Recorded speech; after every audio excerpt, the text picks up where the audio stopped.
미국의 프레시라는 심리학 박사의 연구에 의하면 많은 사람들이 실컷 울고 나면 그 후에 슬픔과 우울증, 분노가 조금 덜하여진다라고 했습니다. 근데 실은 우리도 많이 공감하고 느낀 부분들이죠. 울고 나면 마음이 후련해집니다. 걱정이 조금 잠시 잊어져 버리죠.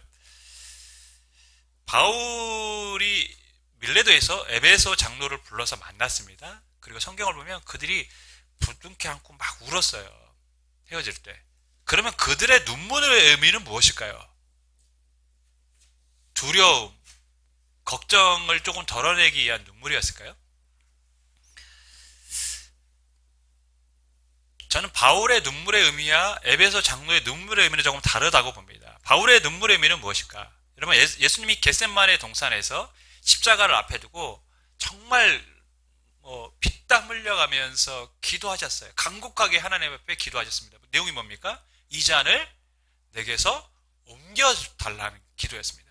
피할 길이 있다면 피할 수 있게 해주세요. 그러나 나의 원대로 마옵시고 아버지의 뜻대로 되기를 원합니다.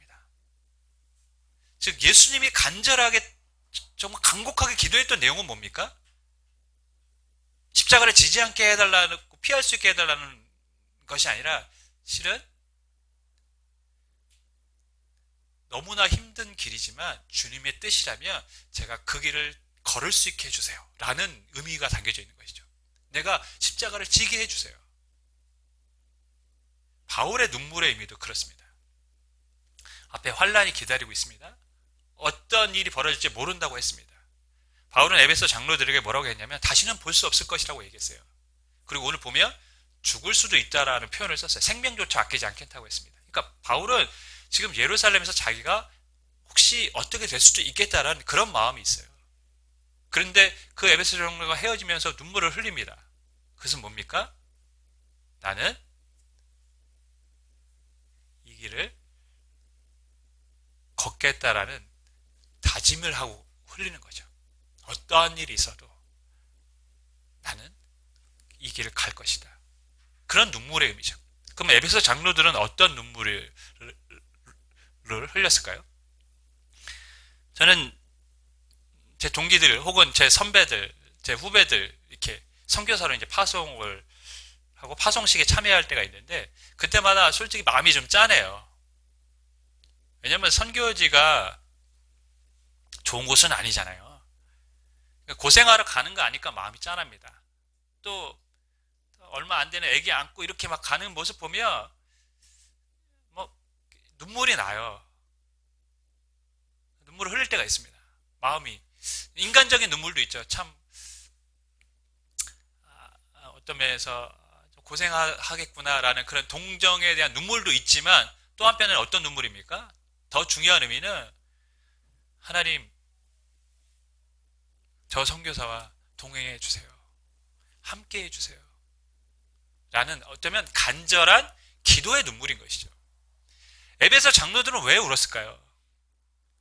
바울 앞에 놓여있는 그 위험한 일을 그들도 알고 있습니다.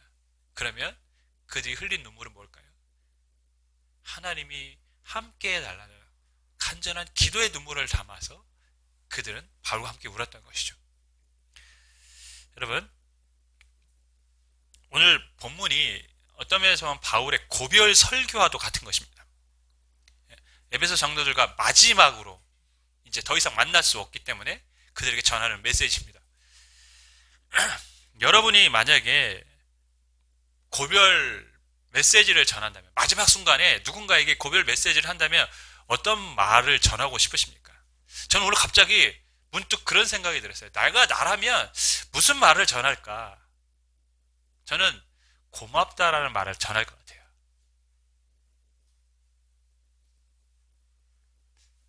제 아내에게 수십 년간 함께 해줘서 고맙다.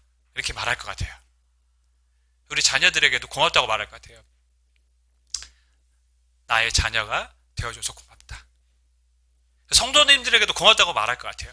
저는 같이 교회를 섬겨줘서 고맙습니다. 고마울 것 같아요. 다 돌아보면 다 그냥.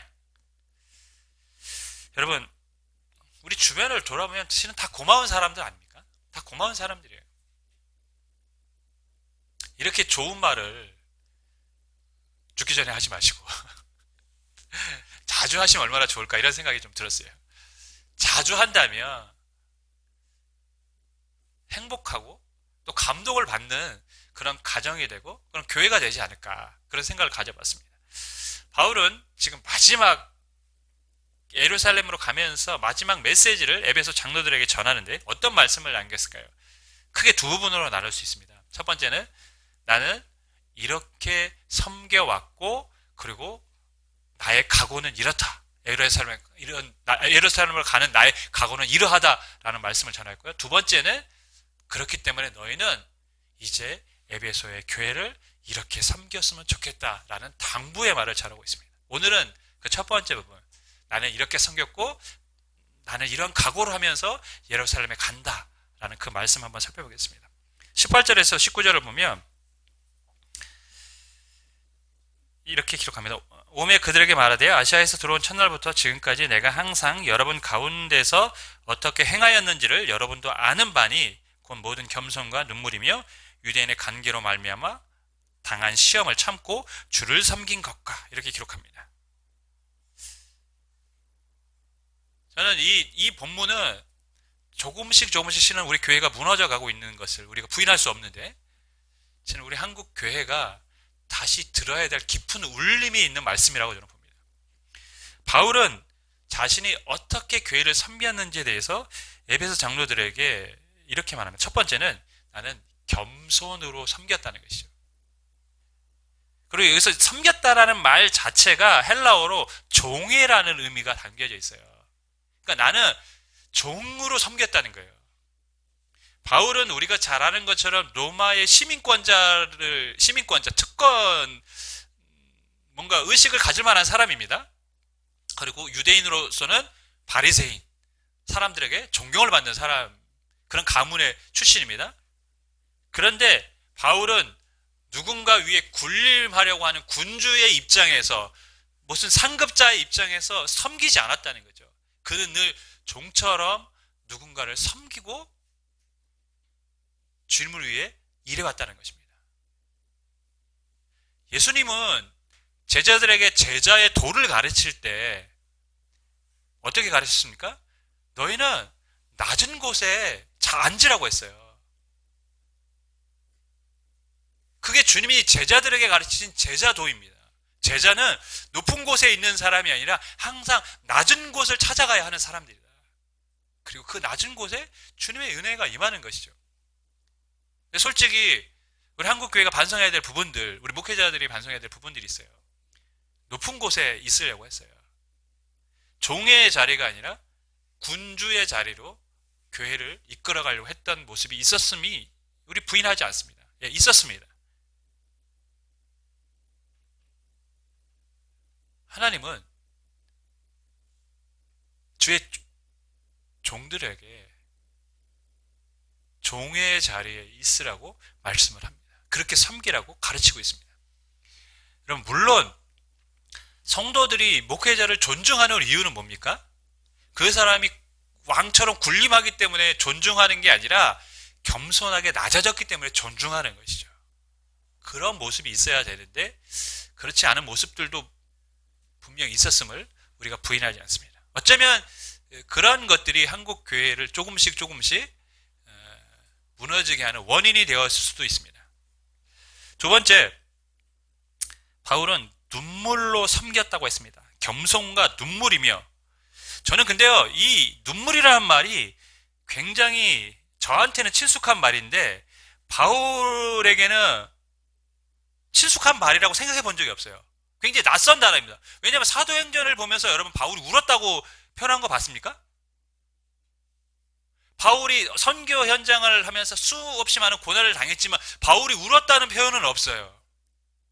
근데 본문은 뭐라고 기록합니까? 바울은 자기 스스로 뭐라고 기록합니까? 울었다는 것이죠. 어쩌면 이 복음서 사도행전을 기록한 누가도 바울이 사역을 하면서 울었던 장면을 못 볼 수도 있습니다. 그래서 기록을 안 했던 거죠. 근데 바울은 자신의 입으로 뭐라고 얘기합니까? 내가 많이 울었다고 합니다. 그러니까 바울은 사람들 앞에서는 안 울었는데 실은 남몰래 혼자는 많이 울었던 거죠. 왜 울었을까요? 힘드니까. 마음이 아프니까. 육신적으로도 아프니까. 그는 운 겁니다. 여러분, 바울이 사역을 하면서 눈물도 흘리고 아파도 하고 괴로워도 했습니다. 왜요? 그도 인간이니까. 늘 용감하고 용맹스럽고 담대하고 씩씩한 그런 모습만 우리가 사도행전을 보면 그려지지만 그렇지 않았다는 거죠. 그럼에도 불구하고 그는 어떻게 했습니까? 눈물을 흘리며 아파하고 괴로워도 했지만 주님이 가라고 하신 그 길을 포기하지 않고 끝까지 걸어갔습니다. 실은 그래서 그의 인생, 그의 사역이 더 가치가 있는 것이죠. 눈물을 흘리며 그는 끝까지 믿음을 지키며 걸어간 것입니다. 그래서 저는 바울이 디모데후서에서 하신 말씀이 그래서 참 인상적이에요. 내가 믿음을 지켰다, 마지막까지. 그 말에는 쉽지 않은 인생을 살아왔다는 고백을 담고 있는 거죠. 여러분, 우리가, 저는 사역자로서 또는 부모로서, 여러분도 마찬가지예요. 교회의 어떤 직분을 갖고 또는 부모로서 살아갈 때 속상할 일이 없습니까? 눈물 흘릴 일이 없습니까? 있어요. 다 있습니다. 어쩔 때는 억울해서, 어쩔 때는 마음이 아파서, 어쩔 때는 자녀들 때문에 참 근심이 돼서 눈물 흘릴 때가 있습니다. 그러면 우리가 그 위치 자리를 힘들다고 포기해야 됩니까? 그럴 수 없습니다. 왜냐하면 하나님이 우리에게 맡겨주신 직분이고 사명이기 때문에 그렇습니다. 눈물이 나도 가슴이 아파도 목회자로서 또는 우리 교회 직분자로서 혹은 부모로서 우리가 가야 될 길을 묵묵히 가는 거죠. 눈물을 흘리면서 때때로 마음이 아파도. 하지만 그렇게 살아가는 삶에는 가치가 있는 것입니다. 하나님이 기뻐하십니다.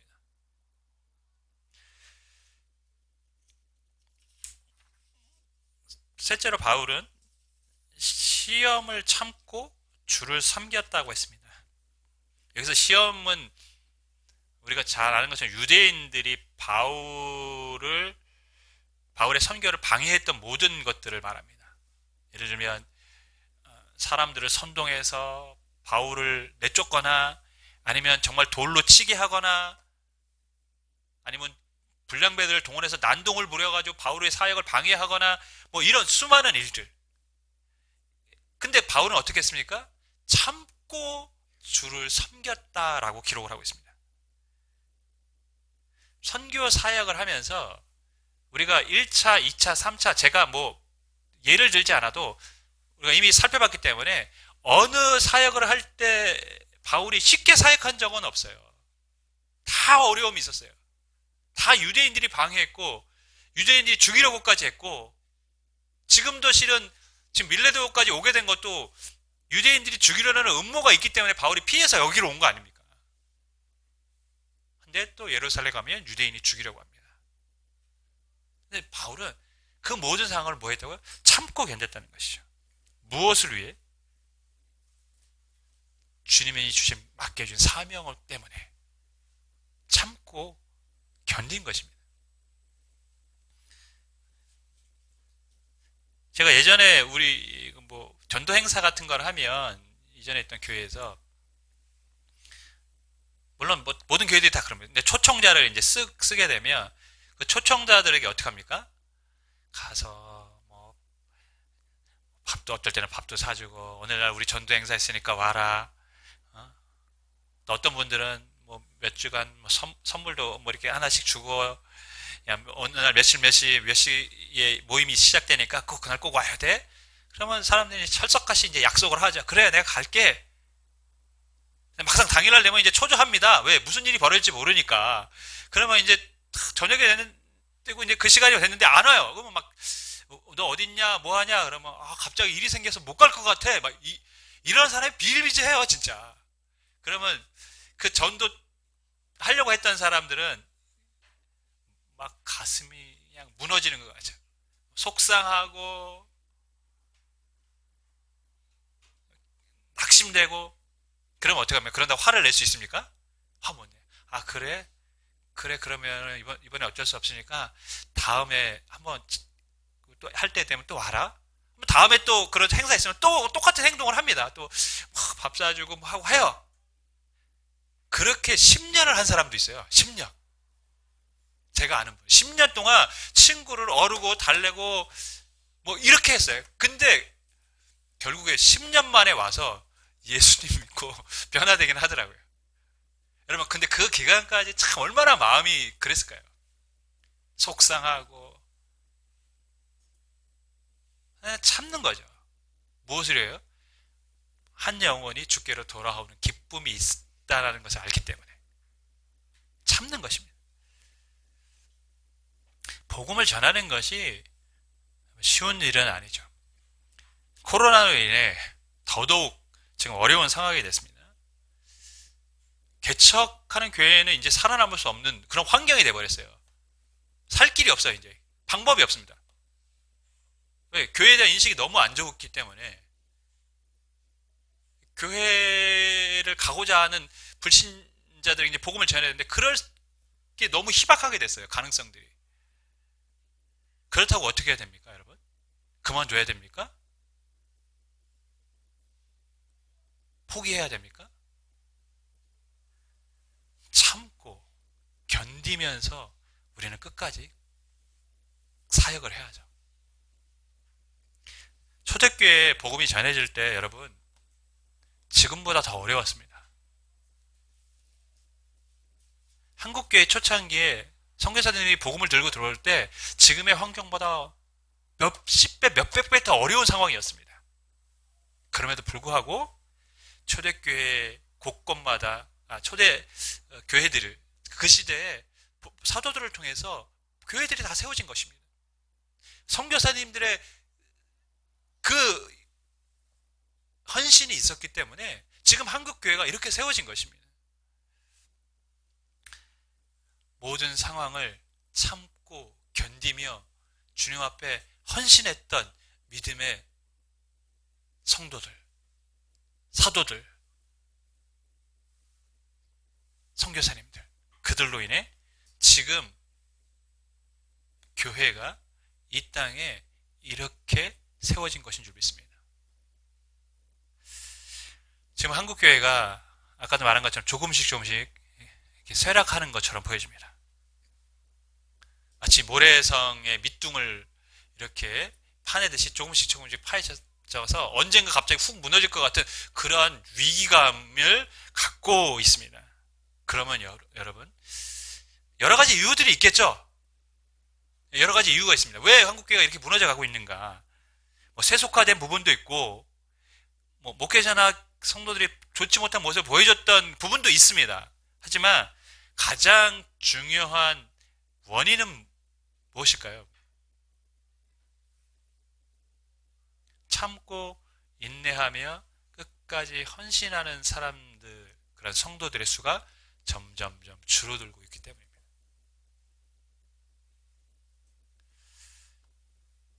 여러분, 지금 이 상황에서 그럼 우리가 해야 될 일은 뭘까요?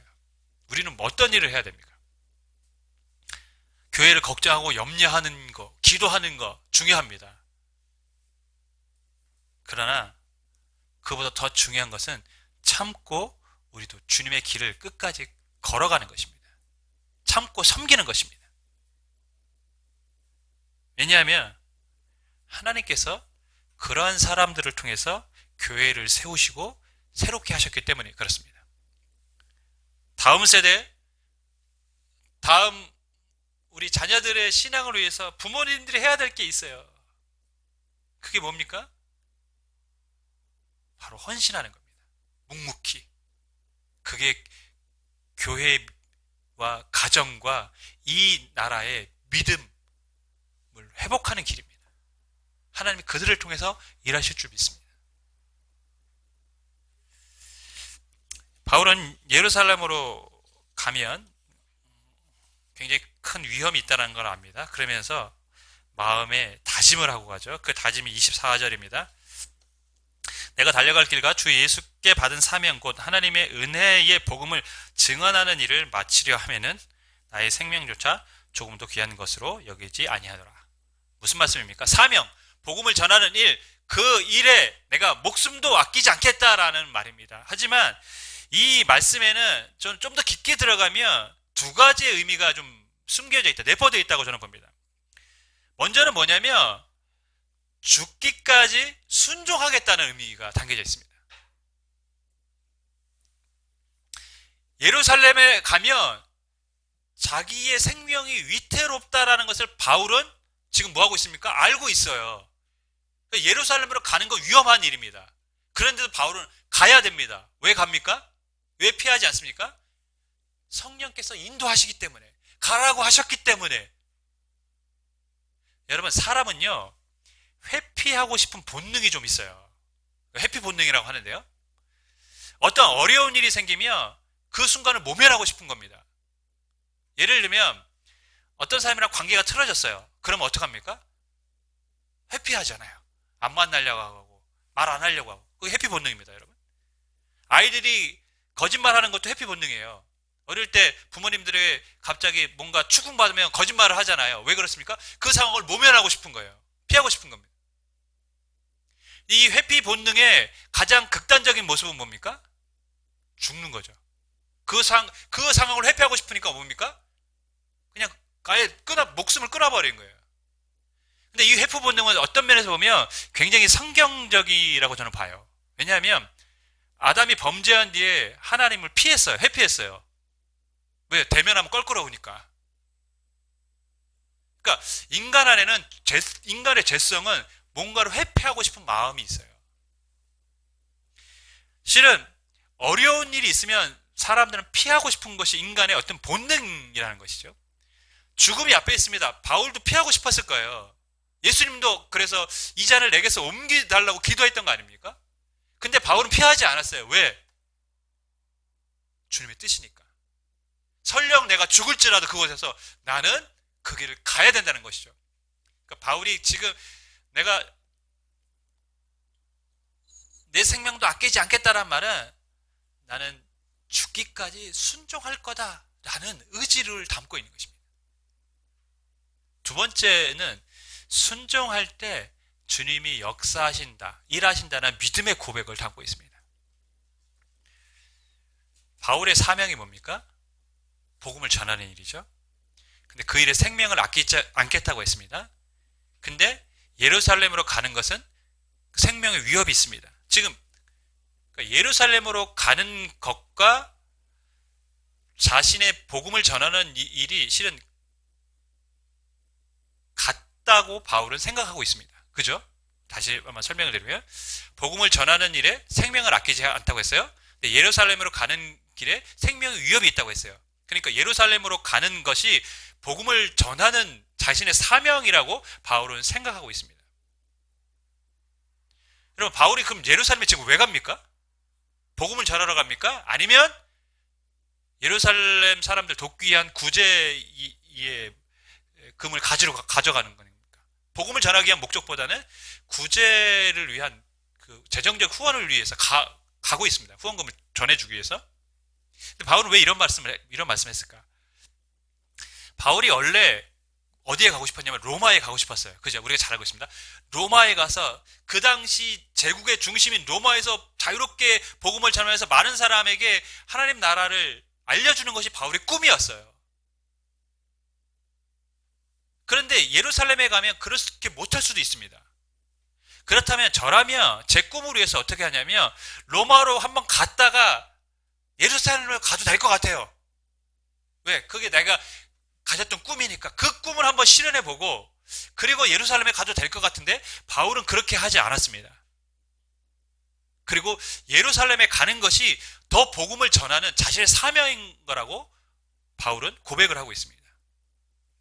실제로 여러분, 바울은 예루살렘에서 붙잡힙니다.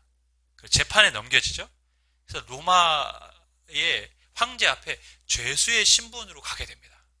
자신은 자유인의 신분으로 가서 복음을 전하고 싶었는데 하나님은 그렇게 허락하시지 않으셨습니다. 오히려 죄수의 신분으로 로마에 가게 하셨고 감옥에서 복음을 전하게 하셨어요. 바울의 생각과는 달랐지만 하나님은 하나님의 방식대로 바울을 로마에 보내셨고 거기서 복음을 전하게 하셨습니다. 바울은 이미 자신의 계획과는 다른 하나님의 역사를 이미 선교 현장에서 어떻게 했습니까? 경험해 봤어요. 1차 때, 2차 때 나의 길과는 다른 방식으로 하나님이 인도하셨고 그것에서 하나님이 역사하셨다는 걸 알았기 때문에 바울은 지금 예루살렘으로 가는 그것도 분명히 하나님께서 주의 복음을 위해서 나를 사용하실 것이라는 믿음이 있었던 것이죠. 그래서 지금 내가 순종하면 지금 죽음이 놓여져 있는 것처럼 보이는 그 위태한 상이 내 옆에 놓여 있지만 내가 순종하면 주님이 일하실 것이라는 그는 믿음과 확신, 신뢰가 분명히 있었던 것이죠. 그래서 그 고백을 하는 것입니다. 예루살렘에 가면서 내게 주신 사명을 마치려 하면은 내 생명도 아끼지 않겠다. 내가 순종하면 분명히 하나님은 나를 통해서 일하실 것이다. 하나님은 바울의 믿음대로 그렇게 일하셨습니다. 바울을 통해서 로마 그리고 초대교회 많은 사람들에게 말씀이 전해지고 복음이 전해지도록 바울을 사용하여 주셨습니다. 우리가 알지 못하는 하나님의 방식으로 하나님은 일하신 것입니다. 저는 솔직히 이 본문을 준비하면서 정준 선교사님이 늘 생각이 나요. 우리가 아는 그 처음에 한 집사님의 소개로 그 쓰레기더미 마을을 갈 때 그 쓰레기더미에서 나오는 폐수 때문에 우리 사모님은 날도 더워가지고 샌들 신고 갔는데 그 샌들 밟을 때마다 그 오물이 그 물이 그냥 발에 들어오고 그래서 자기는 가면서 나는 절대 여기서 사역할 수 없다. 이 냄새나는 곳에 이런 곳에 어떻게 사역하냐 이러고 갔어요. 근데 정준 선교사님은 그때 성령이 주신 찬양 아무도 예배하지 않는 곳에서 나는 예배하리라. 그 찬양이 갑자기 떠오르고 그 찬양을 부르고 갔습니다. 그 성령의 음성이 어떻게 한 겁니까? 순종한 것이죠. 순종했기 때문에 하나님의 역사가 나타난 줄 믿습니다. 제가 금요 기도회 때는 한번 이 정준선 선교사님의 일 중에 예화를 하나 든 적이 있는데 정선생님이 사역을 하고 나서 한국에 오게 됐는데 시골교회 한 전도사님이 아는 분이 부르더래요. 갔습니다. 정말 뭐 성도도 얼마 없고 아이들도 4명이나 돼가지고 사모님이 정말 깝깝하더래요. 어떻게 키울까. 정준선에서 사모님이 오히려 더 걱정이 되는 거지. 참 깝깝하다. 어떻게 아이들 키우고 살아갈까. 근데 가려고 하는데 사모님이 종이에 뭔가를 싸서 주더래요. 뭔가 하고 딱 봤는데 뭐냐면 아이들 그 돌반지를 싸서 준 거예요. 지금 여기 사모님 저기 사모님 하는데 다 이해하시고 들으시는 거죠 지금? 예? 돌반지를 싸서 주신 거예요. 그러니까 정주성교사 사모님이 나 이거 못 받는다고. 아니 내가 도와줄 판인 것 같은데 뭔 소리 하냐고 지금. 나 안 받는다 극구 사양을 했는데 그 시골교회 사모님이 원래도 이거를 헌금으로 드리려고 했는데 선교사님 드리면 더 귀한 데 쓰일 것 같아서 제가 드립니다.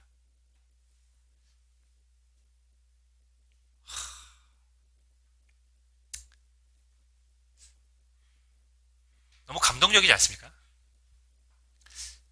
저는 그 모습을 보면서 선교사님, 그러니까 정주 선교사님도 그렇고 사모님도 그렇고 가슴이 참 아프고 또 눈물이 나는 그런 부분들이었죠. 왜 사람들이 자발적으로 자신도 어려운데 도우려고 했을까? 그런 생각을 가져봤습니다. 왜 그랬을까요? 힘들고 어려운 길이지만 성령의 음성에 순종했기 때문에 하나님은 생각했던 이상의 것으로 역사하고 계신 것인 줄 믿습니다. 여러분, 사람들도 감동을 받는데 하나님은 얼마나 기뻐하셨을까요? 저는 바울의 모습을 보면서 한번 생각해 봤어요. 참된 헌신과 참된 순종이란 무엇일까? 바울은 울며 참고 섬겼다고 했습니다. 힘들어도 주의 일이니까 묵묵히 한 것이죠. 헌신이란 물론 내가 하고 싶고 내가 달란트가 있는 재능이 있는 것으로 섬기는 것도 헌신입니다. 하지만 때때로 내가 하고 싶지 않아도 내가 힘들다고 느껴져도 그게 주님이 원하시는 것이라면 그 일을 묵묵히 하는 것이 진짜 헌신인 것이죠. 바울은 우리에게 그래서 참된 헌신의 모습을 보여주고 있습니다. 참된 순종은 무엇일까? 바울은 로마로 가고 싶었어요. 하나님은 바울과 다른 생각을 갖고 계셨습니다. 예루살렘으로 가서 죄수의 신분으로 바울을 로마에 보내셨습니다. 참된 순종이 무엇일까요? 내 뜻과 다르다고 할지라도, 내가 기대했던 것과 다르다고 할지라도 주님의 뜻이라면 내 것을 내려놓고 그 길을 따라가는 것이 참된 순종인 것입니다. 그렇게 참된 순종을 할 때 우리가 알지 못하는 하나님의 역사가 나타나게 되는 줄 믿습니다. 주 안에 사랑하는 여러분, 제가요 코로나 때문에 주변에 이제 목사님들 이렇게 가끔 연락을 받으면 다 같은 현상이에요. 초신자들은 다 떠났답니다. 거의 교회 안 나온답니다. 또 교회 오래 다닌 사람들 중에서도 코로나 때문에 안 나오시는 분들도 많대요. 근데 처음에는 뭐 권사님이시기도 하고 막 이런데도 그래서 깜짝 놀랄 때가 있답니다. 저분이 저 정도였나? 막 이런 생각을 드시는 분들도 있대요. 여러분, 코로나 때문에 실은 성도들도 그렇고 교회도 그렇고 조금씩 힘들어하는 건 사실입니다. 한국교회가 정말 이 상황을 잘 견뎌내야만 우리는 새롭게 되어줄 수 있다고 믿습니다. 하나님은 근데 이런 상황에서 헌신하는 자들을 찾으십니다. 순종하는 자들을 찾으십니다. 분명히 그들을 통해서 무너져가는 한국교회를, 무너져가는 교회와 가정의 신앙과 믿음을 바로 세워주실 줄 믿습니다. 저와 여러분이 그렇게 되기를 주님으로 간절히 축원하겠습니다.